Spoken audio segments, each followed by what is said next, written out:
I'm going to instruct my Treasury Secretary to label China a currency manipulator. That is not really a tenable charge right now because since the summer of 2014, that is for over 2 years now, the People's Bank of China, the PBOC, has in fact been intervening in foreign exchange markets to prevent the RMB from depreciating against the dollar.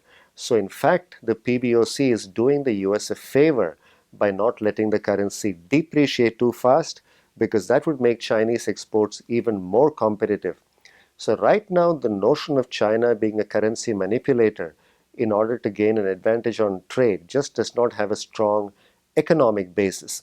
But the one number that still creates a lot of friction in this relationship is the fact that although the RMB is depreciating against the US dollar, the US bilateral trade deficit with China continues to rise. And that number gets a lot of attention in Washington, D.C. So the currency manipulation charge, I think, is not the right charge right now because there is no economic basis for it. But you can see why the charge seems to have a lot of effect and a lot of traction, especially on Capitol Hill, because many people tend to focus on the US-China bilateral deficit. I'm going to instruct the U.S. Trade Representative to bring trade cases against China, both in this country and at the WTO. So the risk is that Mr. Trump may try to get an easy win by being tough on China.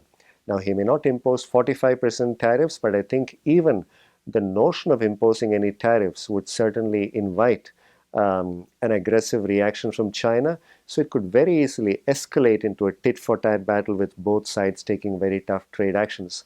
I hope that won't happen. I hope that calmer minds will prevail, but there is certainly a risk.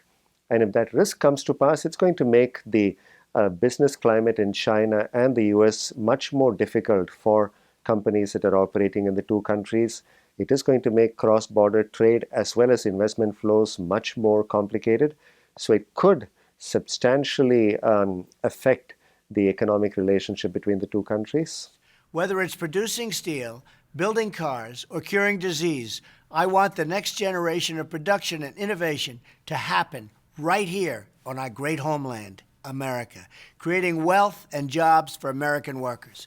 As part of this plan, I've asked my transition team to develop a list of executive actions we can take on day one to restore our laws and bring back our jobs. It's about time. So it's going to be very difficult to bring back the jobs. The more interesting question and the more important question is whether Mr. Trump will take some of the actions he's proposed to take in order to improve the competitiveness of the US manufacturing and services sector.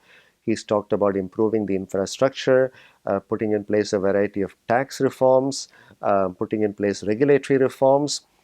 If all of these are done in the right way, then it is possible that the US economy could become much more competitive, not just its manufacturing sector, but also its services sector. And in that context, having a world where there is more open and free trade is ultimately, I think, going to help the US in the long run. The risk is that if we don't have that happening, if we don't have the expenditures going towards improving American productivity, and instead there is a reliance on protectionist measures, I don't think that's going to be good for job growth in the US, either in the short run or in the long run.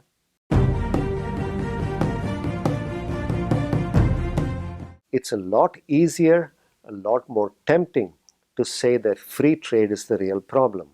And again, what Mr. Trump said on the campaign trail, I hope won't be what he does when he is in office.